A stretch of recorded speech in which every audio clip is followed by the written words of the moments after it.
Oh, there we go. Oh, that's better. Sorry about that. Okay. I'm gonna have to fix all the rest of the cameras as well. So we're gonna keep it moving. So if one guys, if I start transitioning through different cameras, this one or my other camera, if that, I'm gonna notice that there's no sound on the recording end, the microphone end.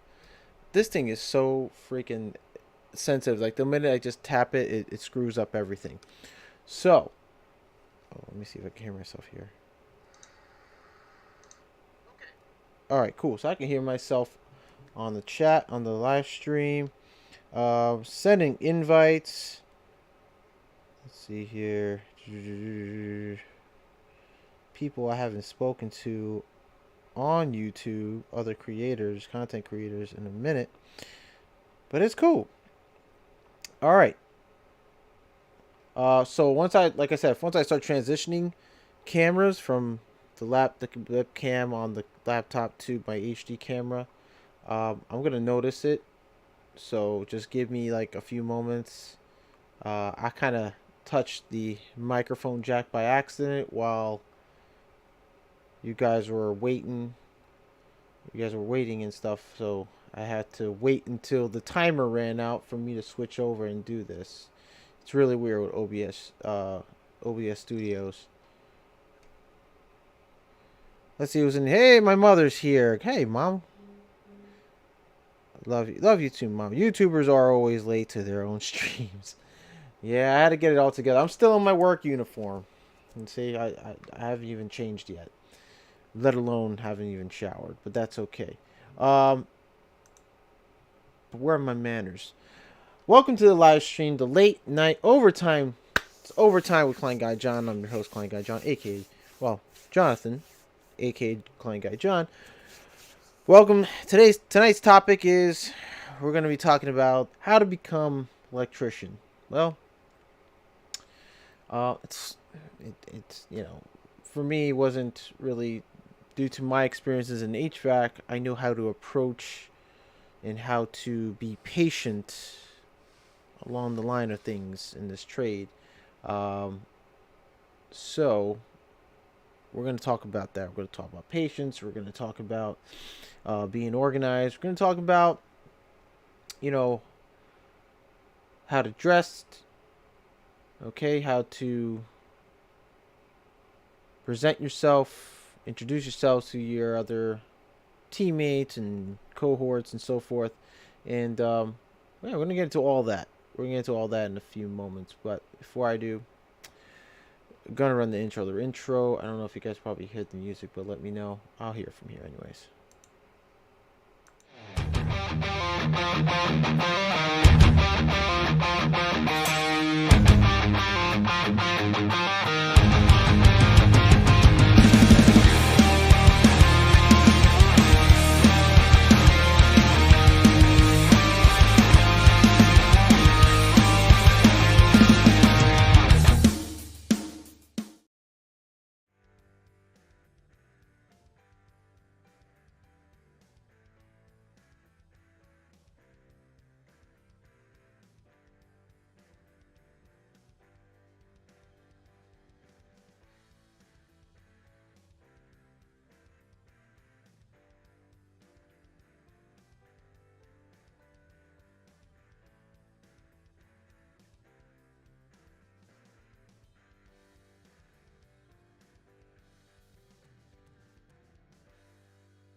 I'm so sorry, guys. Whoa, I don't know what happened.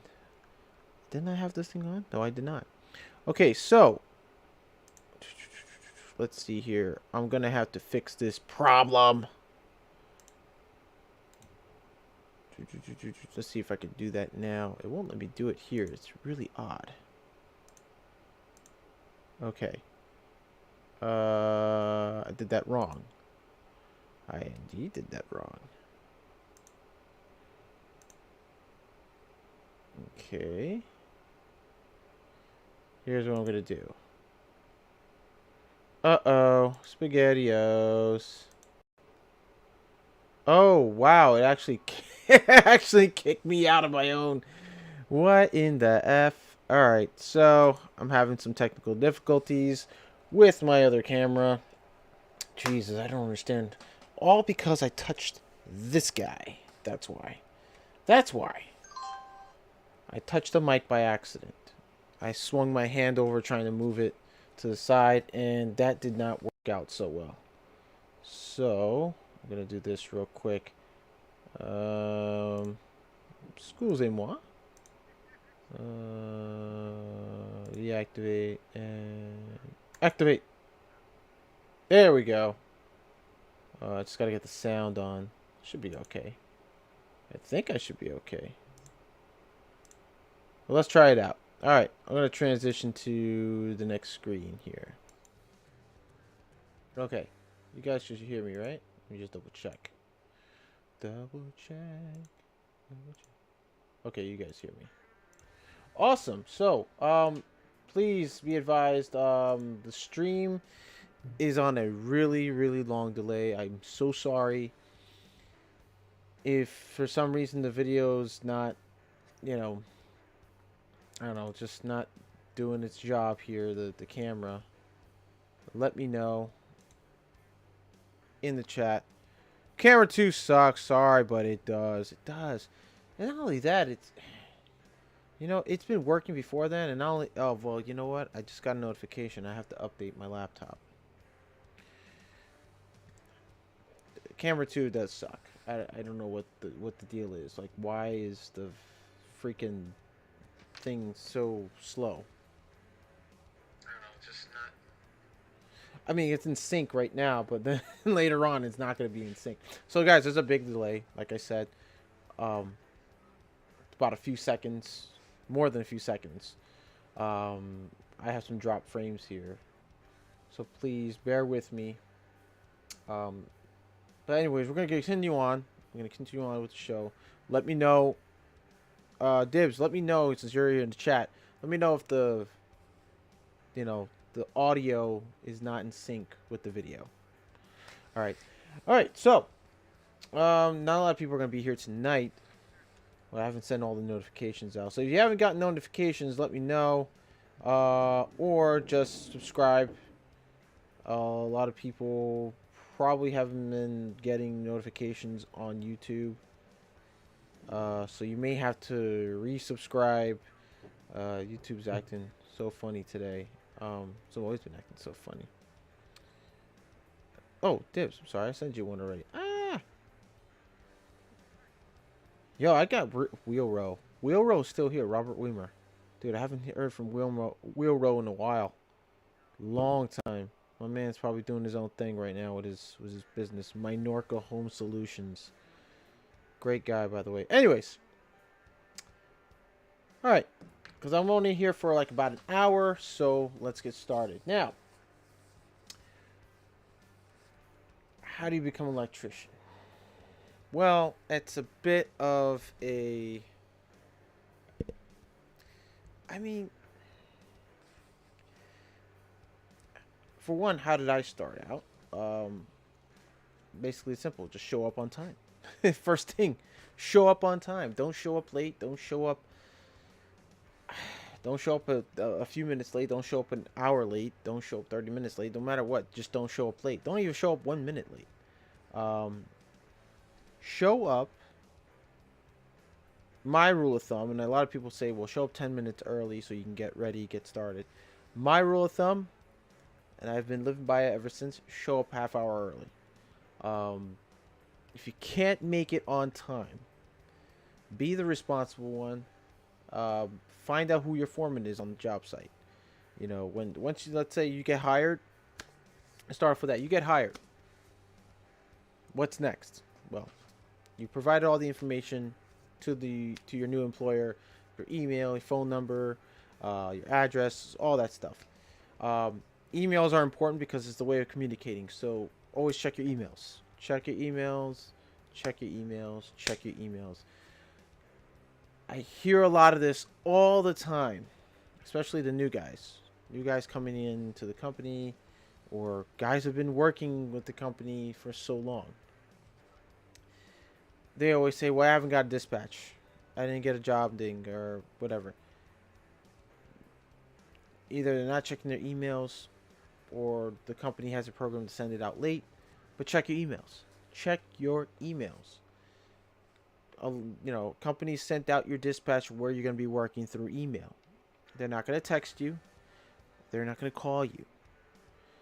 The only time they're ever going to text you if there's some sort of, phone line disruption, or at the internet, there's no internet at the office, so they have no choice but to personally text you where you're gonna be working, you're gonna be working with. They're gonna text you all that information, but that's like an emergency scenario. In the normal setting, your employer, someone in the office, is in charge of dispatch. They're going to send you the information through email. Okay? Check your email. Don't be lazy. Don't think, well, they're going to call me. And I hear a lot of that. I hear a lot of especially the young guys coming out of trade school, or coming out from, just straight up from the streets, who don't know anything about electrical. Their excuse is, well, I was kind of expecting a call, or I didn't check my email. Check your emails. Check your email. Doesn't matter if you got 3 emails, 2 emails. Check your email. You want to be responsible. You want to be efficient. If you don't know how to freaking use it, learn how to use learn how to use an email. Open a Gmail account. Make one, create one, whatever. Just make sure whatever information you give to your employer, that information's accurate, and you're able to communicate with your employer and people from the office, from the team, really. Okay? It's very important to do that. Communication is key when it comes to, going to job sites and so forth. Oh gosh, I'm getting a lot of notifications. Okay, cool. What else? So yeah, just, check your emails, look up the information. Who's running the job? All the information now, the address, the contractors that you're working under, either as GC or customer, the customer name, the location, the cross streets, where you have to enter from, whether it's a service entrance at the corner of A Avenue and B Street, whatever. Then from there, you'll have contacts, your foreman, your project manager, or PM. It'll say PM, meaning project manager, the name of the project manager, the contact information. Okay? They'll have the foreman's name, contact, cell phone, whatever. Contact your I normally would go for the project manager if his name shows up first. There's a hierarchy to things, so I will call the project manager, let him know, hey, where do I enter from? Okay, if he's not sure himself, maybe he hasn't been on the job site as yet, maybe it's his first day going to meet up with the foreman or have you, or, he doesn't go on to that job site because he has other jobs, he'll let you know, call the next point of contact, your foreman. Contact your foreman, introduce yourself, tell him who you are. Tell him how much, or just ask him where do I come into the job? Where do I, let myself in, or so forth? Who do I have to report to in the building? What's the process of everything coming into the job site? He'll let you know. Okay, I hear you too. Okay, cool. All right. Um, that's funny. Oh man, really? That is terrible. Just terrible. Just terrible. Anyway, um, contact, communication, communication is key. All right. So now you find out where you go in from. Make sure if it's a building, maybe they're doing renovation to one of the apartments at the residential. It's gonna be a doorman if you're working city-wise. It might be security at the front desk. You let them know, hey, listen, I'm coming in from the service entrance. You introduce yourself. Let them know who you work for, who you're reporting to, where you're going. Okay. In New York City, it's way different. I don't know how the other cities do it or other states, but in New York City, Manhattan is a very it's more like a grid, so it's not really that hard to get lost. But if you know how to work a GPS on your phone, you should be all right. Um, you know, you walk in, you let the building management, the front desk, concierge or security, let them know who you are, where where you're working at, who you're reporting to. Most of the time, sometimes they'll tell you, well, you got to sign in, and you have to sign in your name, you show them a photo ID. That way they can confirm it's you. Um, make sure you're also dressing appropriately for the job. It doesn't matter whether it's someone's apartment and you're just working in the kitchen and it's like you're working under you're working under two guys on the job site. Um, if there's like one foreman, one mechanic, and you're the helper, wear decent work pants, or just either a pair of dicky pants, work pants, or if you're the type that maybe you have a pair of Carhartts. Carhartts are very good. They're very tough work pants. They're very durable, but quite expensive. But get something if you can't really afford the expensive stuff. It's fine. You can wear carpenter jeans. You can wear Dickies. Dickies are pretty affordable. Um, wear work boots. No shorts. Ever on a job site do you ever wear shorts? Unless it's approved by your employer.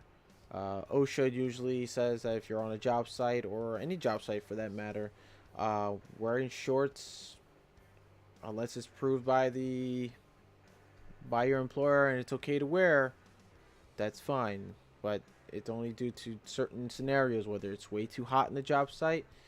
Yes, maybe you can, but if not, and it's required by, the GC for you to wear work pants, wear work pants. If you're driving, these other guys, by the way, I'm pointing out to the guys who are from ages 18 to 25. If you are driving, you have a car, maybe you're using your parents have two cars and they're lending you a car to use to get to work. Understand if you're living in New York City, you're gonna need to pay for parking anywhere you park. Mostly Midtown, you gotta pay for parking unless you're really lucky. You find a spot where you're allowed to park there throughout the day. Whether it's on a Tuesday side and it's Tuesday to Thursday and you're working on a Monday morning, that's great. You can park there, no problem, as long as you get to the job site. But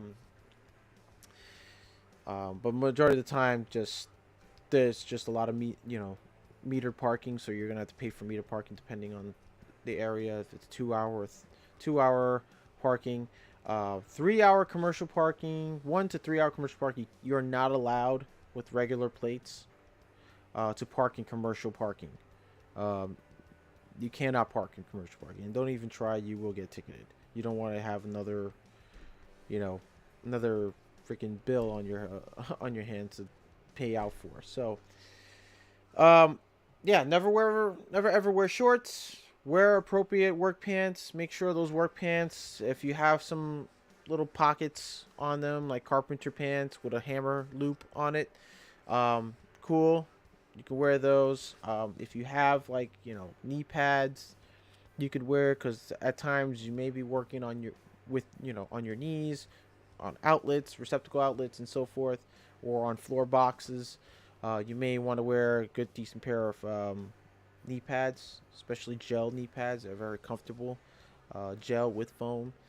Uh, I wear I currently wear slip-on knee pads. They're used for slipping underneath my pants or exterior of my pants, meaning from they're pretty good, good padding, good knee pads, and they are very much they're elastic type, so you can just slip them on onto your knees inside your pants, so you don't have to wear them outside your pants.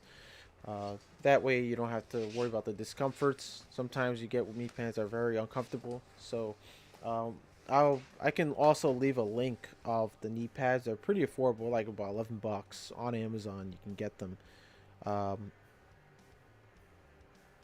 let's see here.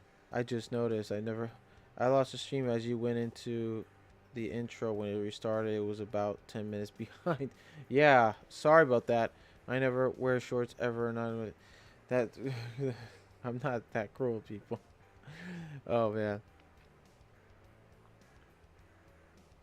Yeah, the stream is a long way behind. I'm not sure what is going on. Uh, but it's doing a little better. Hopefully this is not out of sync.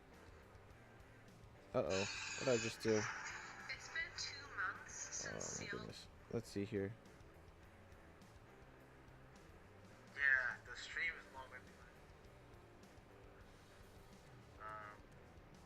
But it's doing a little better. Oh, well, it's hey, my stream may be behind, but at least camera 2 is working a lot better this time around. Anyways, so back to that. Knee pads are a go for that as well. You can wear them outside the pants, or if you have slip-on knee pads, that's cool too. If you can slip them on underneath, that's great. Um, and what I mean by work pants as well, like if you have, I don't know, I'll show you to the camera here. So these are Carhartts. These are Carhartts. These are really good, durable pants. Um, you can see it's got a little extra pocket here. The pockets are great. They're nice and deep. I got a little, you know, hammer loop to fit my hammer, and another, pocket to slip in my testers or any other tools. You also got another pocket here. You can slip in like your phone or any other little knickknacks you have. Um, these pants are. I'm sorry, camera there. Fix that camera. These pants are decent. They're acceptable on the job site. I wear them all the time. I have a couple pair of these. Even though I don't work on a job site, I work in service. So it doesn't matter if you work in service or on a job site. Wear decent work pants. Because in service calls, you can come across certain obstacles that you got to get around. You could be crawling into crawl space, or into an attic, or you'd be climbing on stuff to reach a certain impossible area to get to. So yeah, these I have knee pads under here currently right now. I have these little small I forgot works, I think gear work or work gear. I think they're called work gear, the manufacturer. Um they're great. They're comfortable. Sometimes I don't even notice that I have them on. Um but yeah, they're great. Also, if the company gives you a company shirt, t-shirts usually just give you 5 shirts to take home with you. So if you're working from Monday to Friday, you have 5 shirts to work with Monday through Friday. Wear your company shirts. I wear mine while I'm at work. As you can see here, right here, I work for Leader Electric. So yeah, that's I wear it every day. So you could, if you got a hoodie, you could, wear the company logo shirt over the hoodie that you have on. Especially in New York City, it gets really cold. We get guys who work outside as well. In some indoor job sites where it's like completely renovated or from the ground up, and it's indoors, there may not be enough insulation. It's going to get really cold. So stay really warm during the winter, warm as possible. There's some days where it gets so cold they shut the job site down, but if it's like at least above 35 degrees or more, we're working. And if you're indoors and it's warm, then you're lucky. All right. Another thing is boots, proper work boots. I personally, I mean, I wear steel toe. I wear European steel toe shoes, boots.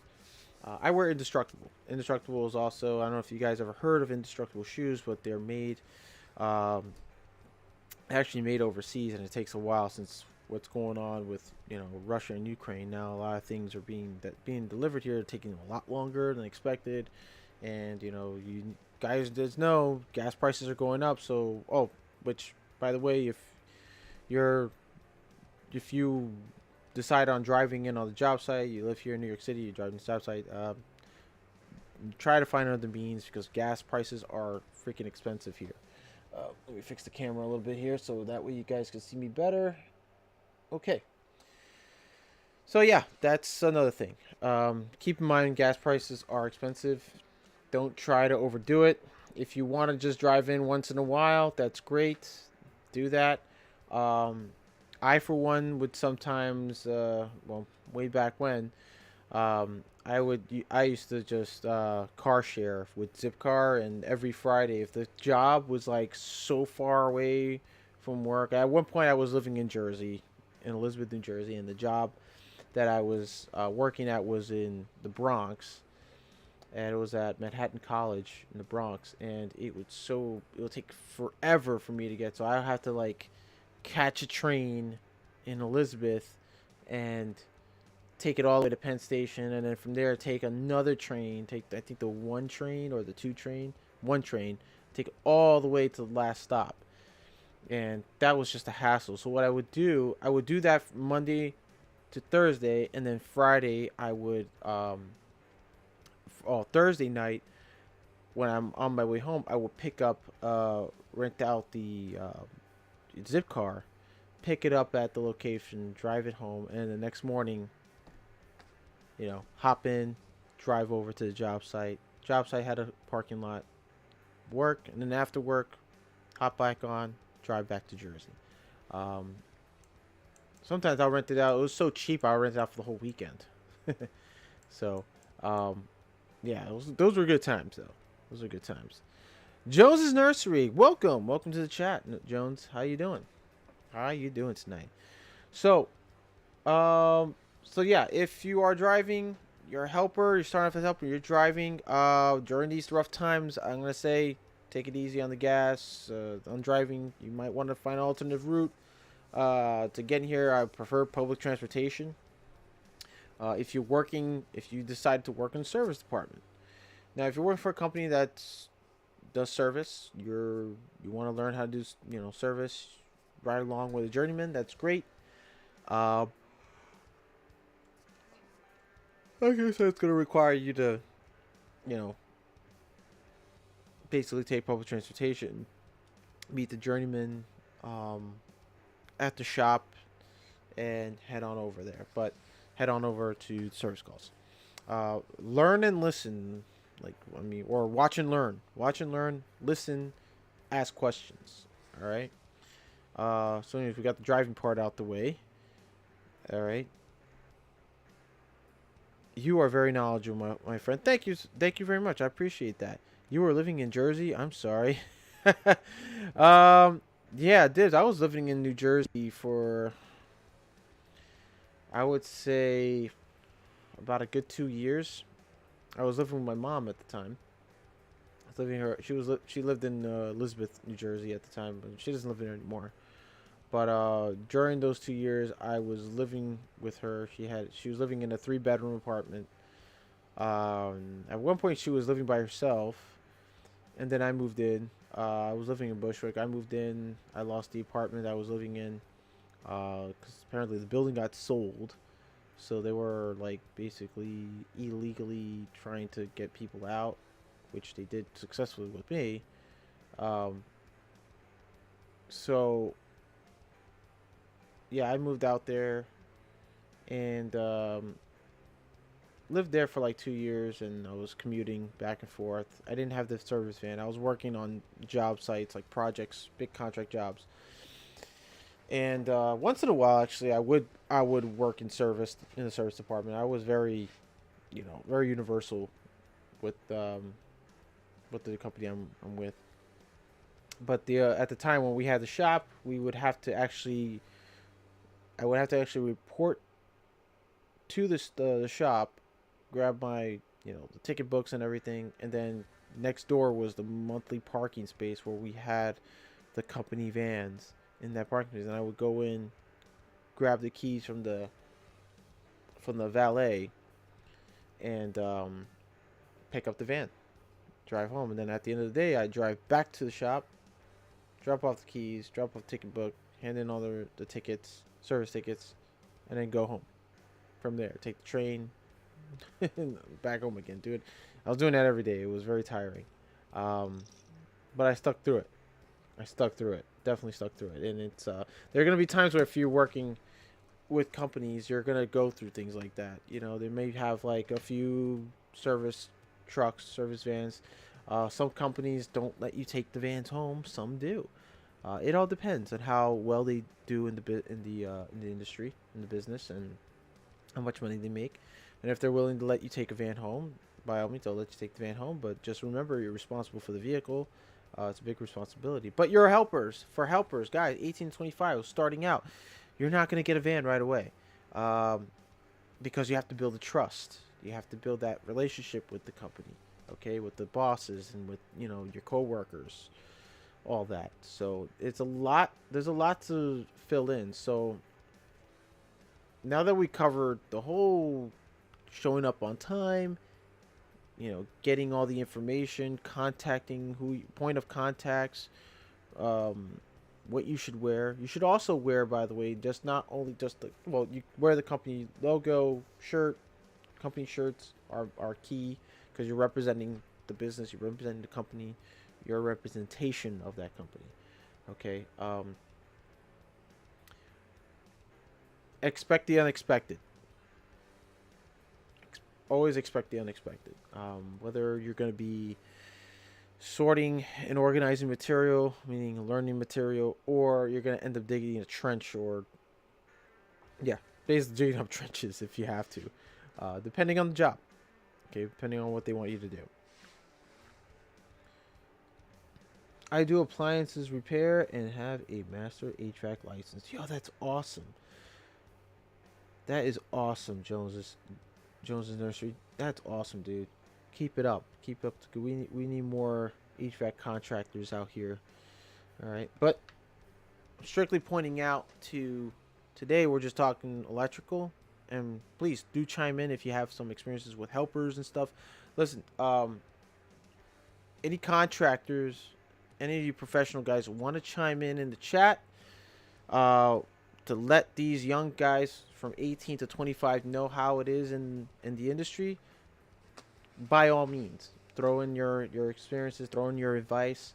But in personally, my advice for them is to, like I've been saying, being there on time. Communication is key. Contact your foreman or project manager if you're not sure where to go, who to meet, what to do. All right. And when you get there to the job, just introduce yourself. Tell everybody who you are. What's your level? What's your level of experience? That's key because they want to know how much you know. They're gonna ask you. There's gonna be mechanics on the job site. There's gonna be junior mechanics on the job site. There's gonna be a foreman. There's gonna be a sub foreman. There's gonna be a project manager. There's gonna be laborers too. Some companies, some electrical contractors actually hire their own laborers. Believe it or not, they have a small little pocket crew of laborers. Sometimes it's three laborers. Sometimes it's two. Majority of the time is actually, I think. Let's see. I worked for a company that had actually three laborers, and it was like their in-house laborers. So they would send them to job sites and have them collect like trash and stuff. I mean, usually the GC, who's in charge of all the other trades, will have their own laborers, but sometimes GCs won't have them. So what they would do is the contract, the electrical contract, will have their own laborers sometimes if they can afford it, and they'll keep a crew of like a small little group of laborers. I think the max was like three at most, and they will come in behind us, the electricians, pick up any wires and stuff or strands and so clean up right after them. Move material around for them. If they need to, move a scaffold or move like a pile of reeled wires, they say, hey, move those real wires because we're bringing in this stuff like this heavy equipment, or we got to relocate everything from the shanty and make our own shanty elsewhere. They will do it. They're being paid to do that. So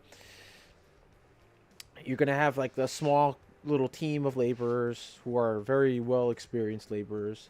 Um, you know, get to know your team.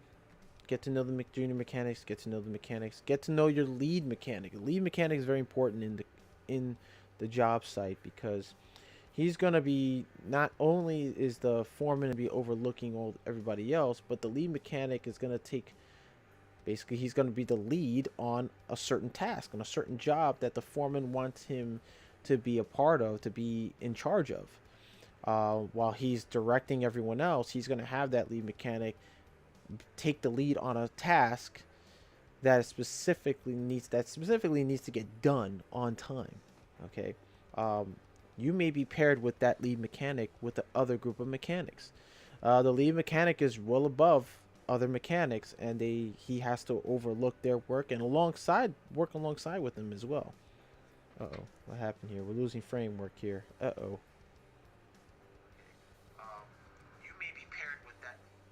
Okay, no, we're good. So understand that there's a hierarchy in the electrical trade, in any trade for that matter. All right. Let's go to the chats here. It looks like Mr. Dibbles is, well, you guys are having a good talk here. Cool. A van would would do me good. I can't drive legally. I remember when I was 18 to 25. That's a lie. I don't remember. Joe says, typically in a large job, I ask each person what is their strongest ability. That's another thing. Um, and that's very rare. Where in my experience, Jones, um, that I've had a project manager or foreman ask me that question, and that's a very good question, because, and the reason for that, for you guys who are 18 to 25 watching this, the reason for that is they want to know what you're really skilled at. Like, if you're good at pulling wire and marking, like labeling, organizing, they're gonna ask you. If you're good at that, say it. Hey, I'm really good at pulling wire. I can identify wires. I keep them well organized. Or maybe if you're coming in, you started out as installing electrical panels, and or doing some minor pipe conduit work.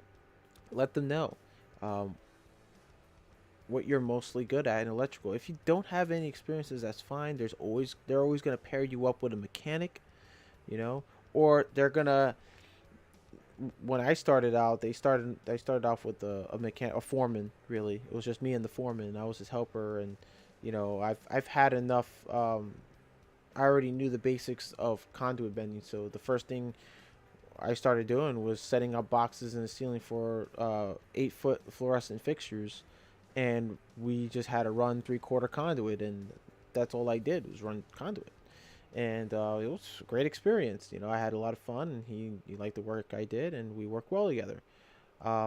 If you're good at that, if you're coming straight out of trade school, you have experience in conduit bending. You know, let them know. Hey, I've done 1/2 inch to 1.25 inch EMT, or 1 inch EMT. If you only have experience from 1/2 inch to 1 inch EMT, that's fine. Let them know what your strongest suit. If you don't know, you're gonna get paired up with somebody who's gonna teach you. All right. I need it done fast, but it must be right. There you go. Yeah, you need it done fast, but it must be right. So if you're 18, 25, you're starting off. You're gonna start off green. If you are starting off green, let them know. They'll pair you with somebody, so that way you learn. You can be efficient. Pay very close attention to detail of the work. Um, I don't get that. I don't get really hear that enough from foremans on the job site when they tell a helper pay close attention to the detail of the work, what the mechanic's doing and saying. and telling you to do, because it's key to getting the job done. That way, that way the job gets done faster. I mean, there's going to be efficiency. You're going to build up skills of that will make you more efficient on the job, and basically you're going to end up, working in a group or just working in pairs. You know, you're going to be tested a lot, a lot. I mean, 1 week you're going to learn how to bend conduit, uh, and then the next week, if you're still bending conduit, your mechanic's gonna say, okay, he's gonna put you to the test and make you, make some bends and see how well you do. And I say, I'll say this: if he's gonna teach you that 1 full week of conduit bending, you best pay attention to what needs to get done. You need to learn how to subtract on take-ups on doing 90s, how to make your 3-point saddles, your 4-point saddles, making box offsets. Everything is whatever he teaches you. Make mental notes, take freaking mental pictures, whatever you can do. If he tells you little shortcuts on how to bend pipe to get an accurate measurement and just cut a little more time off of doing certain bends and getting it done right, take mental note of it. Hell, if you have a notepad, best thing to do is carry a little notepad. Write down those little notes, like those little hints, those little shortcuts. I want to say shortcuts. I call them shortcuts when it comes to like making 90s, but do it, write it down. It really helps. All right. Ask questions. No matter what, ask questions, because the more you learn, the better you'll get. Okay. He's going to teach you, he'll teach you how to be fast. Just watch how he moves. Watch how your mechanic moves. If he's putting up a EMT strap up on a piece of EMT conduit, and he's like prepping the hole, drilling the hole, you know what to do. You better grab that plastic anchor or double expansion anchor or drop-in anchor, and grab that machine screw or bolt. Get it ready for him. Pass it to him. He wants to see you be efficient. He wants you to see that you know what to give him before he's even able to do it. Okay? A lot of mechanics and foremen look for that in a helper. They want attentiveness. They want efficiency. They want speed. Okay? They want a person who's aware of their surroundings and is listening. Has sharp ears and they're listening. Okay? Lining out the helpers is the most important, so the tech can go quick. That's true, yeah. So if I'm, like I said, if I'm putting up 3/4 EMT, and you see me putting it into the coupling, first thing that comes to a helper's mind is, not only am I going to need another coupling, I'm going to need 2 3/4 straps, 2 plastic anchors, and 2 screws. Done. Have it ready. Like, so by the time I let it sit on that coupling, I look down, you best have it in your hand ready for me to do it, or even having the hammer drill ready to go, because that's what we expect. The mechanic you may work with, I mean, we're not really expecting you to know right away off the bat and say, hey, you should know this right now, and like you have no idea what to give him. He's going to show you. He's going to say, okay, look, we're going to put up some conduit. What I'm going to need you to do, you see all this? These are plastic anchors. These are screws. We call them blues and screws, blue plastic anchors and screws. If we're putting up onto concrete, okay, you're going to put this in here, and, you're going to give me this connector. This is a straight. He's going to show you the material, okay? But pay very close attention. So for any time he's laying up conduit, he's going to need, he's probably going to need a Kindor strap if he's running if they're putting it on strut strap. I'm gonna need a new 3/4 strut strap. You should know, man. He's setting up on the strut strap. Let me pass him a strut strap. Boom. He'll show you what it is, and that way ahead of time what to give him. All right. You're anticipating every move he's gonna make, and he's gonna show you how, and he's gonna expect you to be very efficient, have everything ready. Okay. The next thing is proper hand tools. Okay, now when it comes down to tools, hand tools, okay, I'm no mechanic or no foreman or anything is expecting a helper to have a freaking load bunch of tools, you know, along with him, like to have everything. The basic hand tools you're gonna need are basically alignment plier, diagonal cutters, wire strippers, okay, um, 5/16 slotted keystone screwdriver, number 2 Phillips screwdriver, basic hammer. I prefer a 12-ounce hammer. I know it's kind of small, but you don't really need a massive giant hammer because you're not like a carpenter or a welder or anything. I carry a basic 12-ounce hammer. It gets the job done. Um, so you get the hammer, and then you also have basic, cordless drill, impact driver. If it could be a drill driver, if you can't afford an impact, you can use a drill driver. But we prefer impact drivers because they give a better, they do a better job. Mounting screws just and stuff like that. Fastening, fastening screws basically is what it's used for, and it does a lot better job. Okay. You're also gonna need a tape measure. Preferably a 25 footer. If you can't afford a 25-foot tape measure, you can also bring a 16-foot tape measure, which is fine. A lot of electricians I know use 16-foot tape measures because they're much smaller, compact. Certain jobs they know they don't need, a 16-footer to go at, extreme lengths. But the basic tape measure, normal tradesmen walk around with is a 25-foot tape measure. So if you have a 25-foot tape measure, kudos to you. Also, having a good tool belt with a tool pouch. If you have like a basic tool belt and tool pouch, that's fine. If you're just using a tool bag to sort all your tools in, that's fine too. But we prefer that you have a tool belt and a basic tool pouch. Because you want to be efficient. You want to just grab the tools that you need off of you, instead of coming down the ladder, going into your bag, and then jumping back onto the ladder again. It's too much. You're wasting time doing that, going up and down into your bag. So preferably tool belt, a decent tool belt. It could be a leather tool belt. It could be a nylon tool belt. Canvas type tool belt is acceptable as well. Dibble says speed is important, but right is more important. Speed comes with time. I understand in business it's hard to give someone the time to learn. It is. It's very difficult. But if you're coming in here in the trade, you want to learn, you kind of have to think on your feet really fast. So we expect you to be. We know that you're new. We know that it's going to take a little time for you to learn, but there's a saying, hurry up,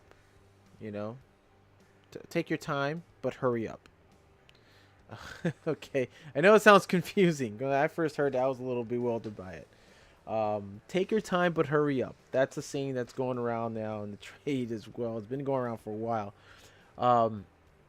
Basically, it's in my perspective of take your time. My experience, take your time, hurry up means like, yeah, do the job. Take your time, as it's saying to me, be careful what you're doing, but speed it up a little bit, but be a little bit quick about it. So you can still do something quick, but be careful at the same time. If you're a multitasker, that's great. We need a lot of guys who can multitask, and if you're capable of doing so. I'm not very good at multitasking. I try to, and I think it depends on. Sometimes I get a little good at it, depending on what I'm doing. If I'm in a good mood, or if I'm at a pace where I can actually get to one place and one location to another much quicker, and I'm able to have that pep in my step, and yeah, I can probably do it. But That's very rare. Like it's like once in a blue moon for me. I keep a 10-meter tape on my desk all the time. So, man, it is getting so late. It's 11 p.m. So we got about 10 minutes, guys. Yikes! I'm so sorry I haven't gotten to like the meat and potatoes of things. So that's basically essentially what it means. Take your time, hurry up, be careful, but kind of speed it up a little bit. Um, yeah, and yeah, we're not expecting so much from a helper as much. Or what we do expect is that you pay attention, you learn quickly, and you develop a certain speed at a certain pace that your mechanic is working in. Okay, so be on your feet, be on your toes, pay attention always. All right, and if you, like I said, if you have any questions about things on the job site that you're not understanding, oh, sorry guys, let your foreman know or let the mechanic know. Ask your mechanic. Doesn't help. My foreman I worked under, first company, he would tell me, "You got any questions? You have any questions?" Like anytime he'll show me something and I learn something from him, he'll always ask me at the end, "You have any questions you want to ask? Like anything at all, whatever." I'll say no. It seems simple enough to do. Or if I do have a question, I let him know. It's like, hey, well, why do we, why is it done that way, or what, you know what I'm saying? Like, what's the elevation of this? Like, what's the adequate or acceptance of putting a panel at a certain height? Like things like that, things of that nature that come across your mind. If you see an electrical panel at a certain height, I know you're probably gonna ask, well, are all the panels got to be that height? Is it required? Um, yeah, they'll tell you what it is, why it's required for us to put a certain height above grade. Above grade, or why we have to put the light switch at this height, or a receptacle with that low to the ground. Things like that. They're gonna explain to you as you go along, but you're gonna have to ask these questions if you really want to be ahead of the next guy that comes in behind you. All right, so don't rush, but hurry up. So there you go. It's 3 a.m. for me. Oh man, you're 3 a.m. and across the lake, my man. You better get some sleep, dude. You better get some. I should be getting some sleep right now because I got to get up early. I'm working back in the Bronx for the elevator modernization. So, but anyways, gonna try to speed this up as quick as possible. Guys, also when you're showing up to a job site, and I keep leaving this out. When you leave your home,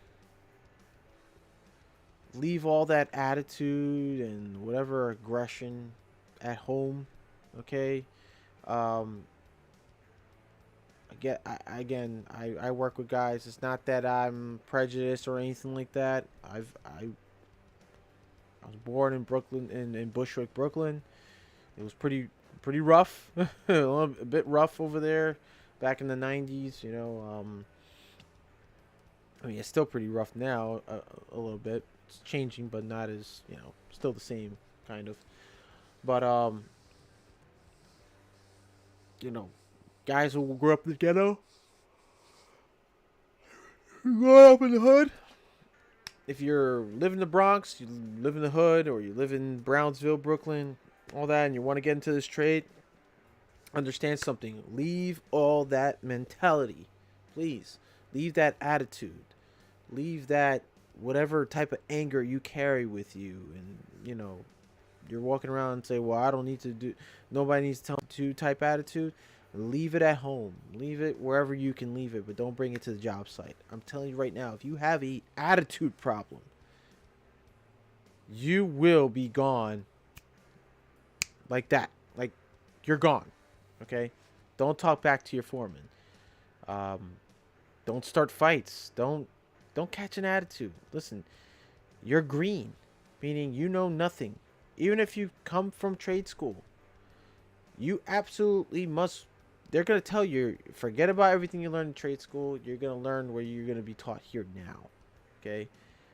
No questions about, oh, why you got to teach me this way.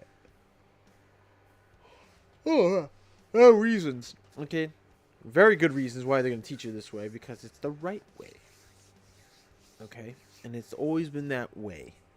All right, so leave that attitude at home. If you get it bad with your girlfriend or whatever, don't bring it to the job site. Don't bring anything that's problems from home to the job site, or problems at another job, or your friends or whatever. Don't bring them to the job site. Another thing, don't bring your buddies or your girlfriends to the job site. Um, don't do that. Jesus, I mean, don't even bring your buddies if you smoke weed. I get it. You like weed. You're young, 18, 25. You're young. You like to smoke weed, have a good time, whatever. Don't do that in the job site. Don't bring your buddies. Don't call your buddies up to make a deal. It's the worst thing you could ever do. Don't even leave the job site without anyone knowing you're walking off the job site to go sell some weed around the corner. That's not happening. You wait till after your shift is over and you go home and do it then. Don't do it on company time. Don't even do it on your lunch break. You get caught doing that during your lunch break in front of the employer or the GC, you're done. You're banned from the job site. You're not coming back, or you're just fired. All right, you're gonna be home unemployed, looking for work again. Don't risk it. Do that on the weekend, or I want to say smoke weed or do anything like that during the work week, but do it like on a Friday, after hours. Don't do it during the work week when you know you got to work the next day. Uh, don't drink on the job site. Don't smoke weed on the job site. If you're a weed smoker, don't smoke weed on the job site. Don't take frequent cigarette breaks. It makes you look bad. It makes the company look bad as well, because now if you're working for the company, even if you don't have a company logo shirt, and then they find out you're working for them, yeah, it's a bad look on the company, and it's a bad look on you, and you're gonna get canned. Um, so whatever bad habits you guys have, leave it at home. Okay, don't bring problems from home to work. Don't bring drama to work, baby mama drama. It's not happening. There's nothing we can do about that. We're not therapists. Okay? We're not therapists. Nobody's a therapist. Right? So that's just the way it is. If you're a smartass, and I know the saying, oh, if I'm a smartass, at least I'm not a dumbass. Yeah, I say that a lot too. But if you're a smartass, you're just coming straight from high school and you think you're a know-it-all and this and that, don't do that. And it's not because you think you're belittling us or you're more intelligent. You're just going to look like a complete jackass at the end of the day, because you have no idea what you're doing or saying. So just shut up. Pay attention to what the guys around you who have more experience than you. Okay? No. Like, just be quiet. What else? Oh, another thing. Don't bring a gun. Don't bring weapons of any kind to the job site. Okay? If you're from a rough neighborhood and you're scared, you got to bring a gun with you all the time. Don't do it. Just don't. Just don't. Just don't. All right? I see in the chat, if you don't know, ask. If you think you know but not sure, ask. There is no shame in asking questions. I don't have an attitude problem with other people. I have a problem with my attitude. Therefore, a problem, not mine. What else? So yeah, don't bring any maybe no personal problems at work or anything like that. Don't bring your girlfriends to the job site. Don't call them up and say, hey, meet me during lunch or whatever. Um, I mean, if you want to do that, but you have to step outside the job site, go ahead. But she can't hang out the rest of the time. Not even in. She can't hang out inside the job site. I mean, she could do whatever she wants to do outside, but if you can't bring her in on the job site to, show off what you're doing and stuff, that's not happening. Don't even do it with your friends either, or family members. The job site is dangerous. If they don't have proper PPE, someone can get hurt, and the companies are whichever company is responsible, whatever like that, they're liable. All right. Another thing is PPE. Always have a hard hat. The company can provide you a hard hat, safety goggles, work gloves, and reflective vests. Reflective vests are worn on job sites all the time. For where I am in New York City, they wear. If you don't have a reflective vest, you have a high vis shirt. Um, for example, oh, I don't. This is not. Oh, so if you have a high vis shirt or sweater, like this is a high vis. This is high vis. It's like a yellow green shirt. You could wear this on the job site. If the company doesn't have one or you don't have one personally, you can always wear a high visible shirt. It's acceptable on job sites. This is my custom made hoodie. See, it says Electrician on it. Has my name and my last initials. Doesn't have the company name because this is my personal one. I like to wear it on like service calls or at a job site. You can get if you have enough disposable income, if you think you can get this custom made at vistaprint.com. They make high vis hoodies. You can print your name and put a logo on it, whatever. It's good. It's pretty awesome. Companies could probably provide you high vis sweaters or T-shirts with the company logo, which is pretty cool. You can also wear. I don't know, like I said, if you have disposable income, you can also purchase shirts. Now, Milwaukee makes work skins. This I just purchased recently. This is a gray work skin. You can wear this over with underneath your your high visible vest, or shirt or T-shirt, whatever the case. But these work skins, they keep you dry and cool. They wick in sweat on the back. Pretty cool. Pretty expensive. Or if you got a regular T-shirt with a front pocket, you could put pens and pencils and so forth. Just wear wear the company logo high vis vest, hard hat along with it. If you're in the service department, I mean, you can probably wear this, but some companies give out company IDs with your logo, with your face and the name attached to it and the company you work for, which is also, if you don't, let's say you have the company shirts in laundry, you don't have any more shirts, you can always wear a regular shirt. I prefer a shirt with the front pocket. That way you have access to your pens and notepads and so forth.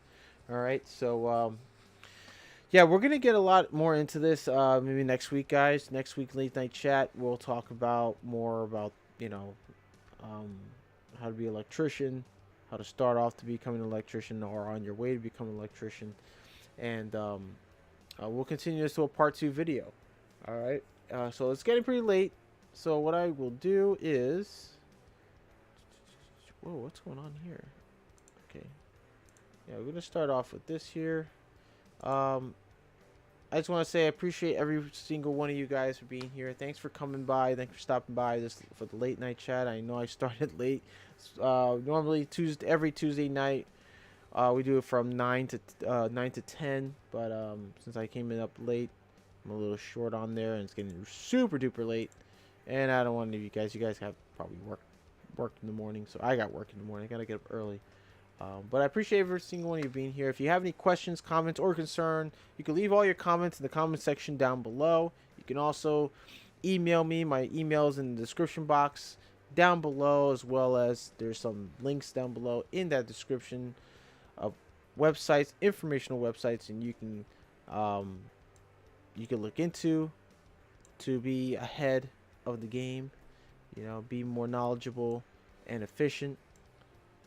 Also, if you do live in the New York City area, just want you to know you can contact Leader Electric. Okay, we do commercial, residential, and I believe we do some industrial as well. For all your electrical needs, call Leader Electric. We do troubleshooting, new construction, violation removal, fire alarm, and security systems, CHP generator systems. We also do remodeling and renovations, intercoms, and 220 volt services. voice, data, audio, and video, AC lines, boiler, and motor controls. We specialize in all these available needs that you need to get the job done. All right, no matter what size of the job, big or small, you can call our service department for service contracts and service calls for all your needs. It's at 212-665-0600. Contact our service department again at 212-665-0600. And for larger jobs, projects, contracts, call our contract department at 212-665-0606. We are located at 2218 Broadway, Suite 244 in the heart of Manhattan, New York, New York. Our zip code area is 10024. You can also contact Leader Electric through email at contact@leaderelectric.net. And if you like, you can visit our website at www.leaderelectric.net. For all your electrical services needed, call Leader Electric. All right, so that about does it, guys. Thanks for watching. Appreciate every single one of you being here tonight. I'm sorry I've started late, like I said. Again, we'll get more into this next week. All right, and if you guys, I may do a call-in show, by the way. Make things interesting. Maybe for those of you who are between the ages of 18 to 25, I'm gonna do a call-in for part 2 of this chat. You can ask any questions you like. Call in. We're gonna put it on Zoom, so it'll be a call-in show. I'm gonna keep trying to do the call-in shows once in a while. I want to hear your perspective. If you're starting out as a helper and you're a couple of weeks in, or maybe you're about to start the next day or next week, don't be shy. You can call in on the show next week, Tuesday night at 9. All right, so don't be shy. Spread the word. I'm doing call-in, so but no trolls, no, none of that nonsense. If you're just here to troll me, you're here to, try to humiliate me in some way, that won't work. So keep trying though. We've had a couple before. So anyways, guys, I gotta go. I gotta get some sleep. Do me a favor, always wear your personal protective equipment. Watch each other's back, help one another out. I'll see you guys next time. Take care, everybody. Have a great night. We'll see y'all next week. And don't forget, catch Sunday Funday Q&A. I know I didn't get a chance to do it this past Sunday. I got a little tied up on some stuff. It happens. I try to do the best I can to be on top of on my channel. So bear with me on that, guys. Let me know. Also, for the overtime show, we also talk about the topic at hand, and if you guys like, we'll talk a few minutes, about 25 to 30 minutes on the topic, and then another half hour we'll just shoot the shit. We'll talk about things that are going on the job site and so forth. All right, so don't be shy. If you know anybody who's becoming an electrician, pass the word around. Let them know KleinGuy Jon. Let them know about me. I do some late night chats, and if they want to call in, call in. We'll do the call in starting tomorrow on the show. Thanks for watching, guys. Have a good night. Stay safe out there.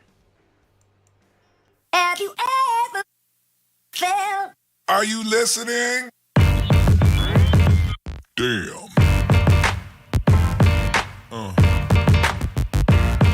Yeah. Yeah.